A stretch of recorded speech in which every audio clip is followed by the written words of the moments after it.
ये हीरे जवाहरात जैसी काया जो अनंत सुखों की भोगने वाली ये जीवात्मा इसमें बैठी हुई और ये नरकों अधोगति को जाने वाली है।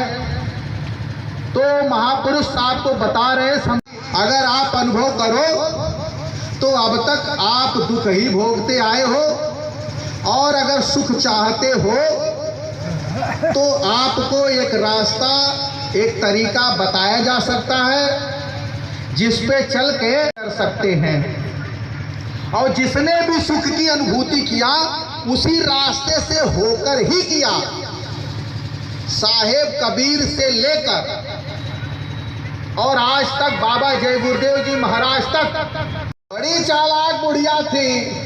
सब कान का बाला, हाथ की चूड़ी, गले का की सिकड़ी सब निकाल कर पोटरी बनाकर और गठरी में रखकर ऐसे सीने से लगाकर बैठी हुई थी। लेकिन लूटने वाला उससे भी ज्यादा दिमाग का, ऐसे संगम पर बैठी हुई थी और लूटने वाला आया और धोती ऐसे खोलकर और बुढ़िया के सामने बैठ गया।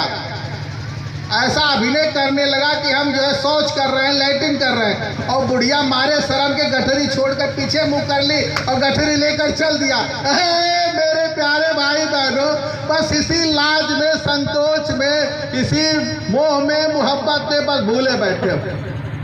अरे अपने